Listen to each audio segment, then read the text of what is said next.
I'm not going to beat around the bush here. I really went into Mortal Kombat with high hopes, but expecting the worst. I really did, because we have not had a really good Mortal Kombat film yet.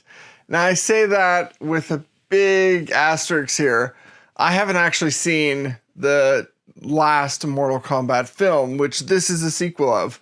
I would have loved to, but it wasn't anywhere to stream, and when I found it someplace to rent, it was too late. And so I haven't actually seen the previous Mortal Kombat, and I'm going to tell you that that's probably a lot of people, actually. I'm going to tell you that's okay. And I didn't check the reviews of the last film. I think I heard some things. But anyway, I went in with big hopes. I'm a big Karl Urban fan. I'm a big Mortal Kombat fan. I remember when that arcade game was released. Yes, I'm that old. And I loved it. I put a lot of quarters in that machine. It was one of those cultural moments that kind of broke free at the time. The stupid song. I mean, then the movies that ended up getting made. Look, those were not good movies. I'm just gonna say it. We have not been blessed with a lot of good Mortal Kombat content, but I am a very big fan of this new film.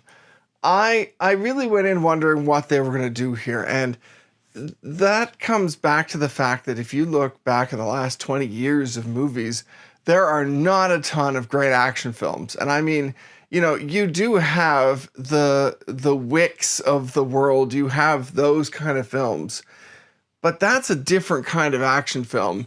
That is the kind of diehards of the world. Those are fine. I love those kind of films, but we have not had the kind of films that I used to love that came out of the 80s, the 90s, even the early 2000s. There were action movies that were just big, dumb, fun action movies. And I don't think this is as dumb as it could have been. It's actually kind of smart in how it treats a lot of stuff. But it's definitely one of those big, dumb-ish action films, and it's fantastic. So what did it get right? I mean, that's the question. Frankly, everything. I mean, I fell in love with this film very quickly because it nailed so many little details. I mean, I think that's what it comes down to. A lot of things pay lip service, fan service to original content. And, you look at the Mario films, those are prime example. And the catch there being that my problem with those films has been that they were not as fun as they should have been. They weren't as funny, that's for sure. Now, I will say Mortal Kombat 2 is not that funny. There's a few great moments. I think when we first get the appearance of Karl Urban right away, very early on in this film, we get him coming out as Johnny Cage. It is iconic because it is so well done in how it captures the worst of the 90s. I mean, it reminds me of Time Cop.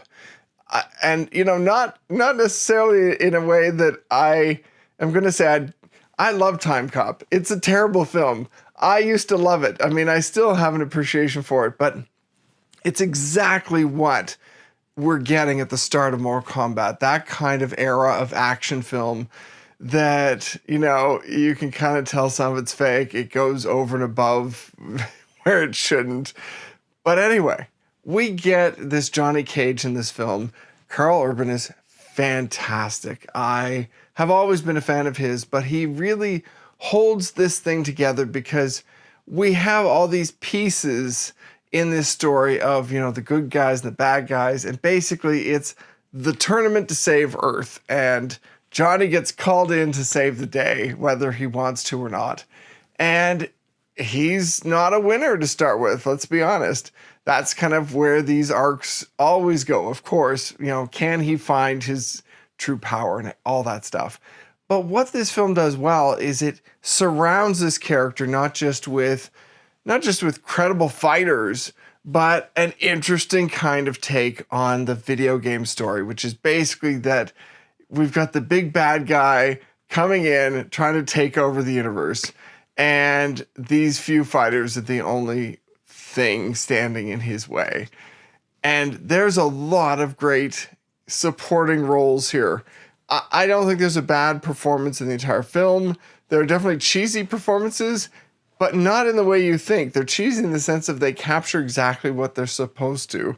And it's an it's a hard thing. A lot of films go for that cheesy effect almost. I'm saying cheesy, but it's that classic character. And a lot of films, it does come off as cheesy. In this film, it comes across as those core characters and those classic characters that we've seen from video games, we've seen from old movies. All of those things come together perfectly. And it's a hard thing to capture because I've seen a film just recently that relied on tropes like that. And it was a horror film and it didn't do it well. And on the flip side, and look, I'll be honest, that was Ready or Not 2.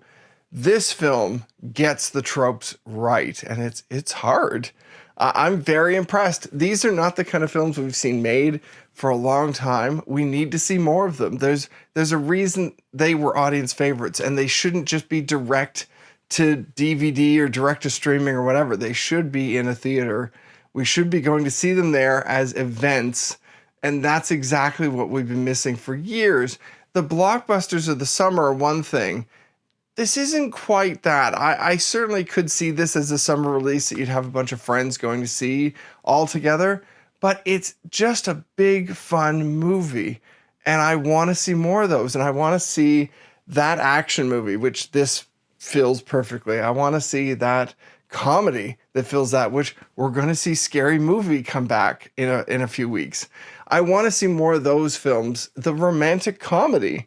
We have not seen those trio of films in a long time coming to theaters, doing what they do, which is get people out, get people excited to go to a theater and enjoy some popcorn and laugh. And I want to see more of that, not just the big, gigantic Marvel movies and everything else. I love those movies, but I want to see more of these types of films. So all I'm going to say is we've got Karl Urban, Johnny Cage, fantastic. Adeline Rudolph as Katana. Katana holds this story together. I really admire how they put her front and center here. Fantastic job. Jessica McNamee as Sonya. So good. So good. Josh Lawson as Kano. I'm going to say I didn't expect a lot from this character, but he's phenomenal. Very well done. Ludi Lin as Liu Kang, just perfect. This whole cast is really well fleshed out. I'm really impressed with the whole group because it is a large group of characters and they nailed just enough screen time for all of them to make it make sense. So yes, go see it, especially if you're a fan of those old movies, especially if you're a fan of Mortal Kombat. These are the things. Go and support it. So we're going to have more of these. And also, the film ends with the perfect setup for a sequel. And I want to see that sequel. So please, go support it. Go see it in theaters so we can get more of these films. Thank you very much for watching.